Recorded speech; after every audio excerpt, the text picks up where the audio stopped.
Hello guys, అందరు ఎలా ఉన్నారు? ఇవాళ ఎయిర్ గ్రోత్కి ఒక ప్యాక్ చూసేద్దామండి. ముందుగా కరివేపాకు వేసుకోవాలి. అలోవెరా పక్కలకి ముళ్ళులా ఉంటుంది కదా, దాన్ని తీసేసి చిన్న చిన్న పీసెస్లా కట్ చేసుకొని వేసుకోవాలి. 2 స్పూన్స్ ఆఫ్ మెంతులు వేసుకోవాలి. స్టవ్ ఆన్ చేసుకొని పొయ్యి మీద పెట్టేసుకొని బాయిల్ చేసుకోవాలి. ఇది మన హెయిర్ గ్రోత్కి చాలా యూజ్ అవుతుందండి. హెయిర్ కండిషనర్ లాగా పనిచేస్తుంది అన్నమాట.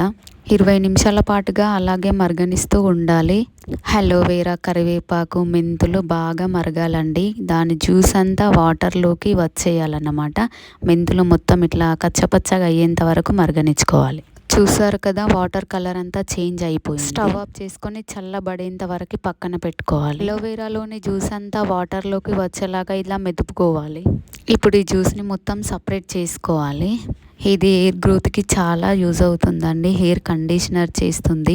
మనం ఏ షాంపూ అయితే యూజ్ చేస్తామో ఆ షాంపూని దీంట్లో వేసి కలుపుకోవాలి. తల స్నానానికి ఇలా యూజ్ చేసామంటే హెయిర్ చాలా గ్రోత్ వస్తుందండి. చాలా కండిషనర్గా పనిచేస్తుంది. కండిషనర్ వాడాల్సిన అవసరం ఉండదండి. చాలా యూస్ఫుల్ వీడియో. లైక్ చేయండి, షేర్ చేయండి.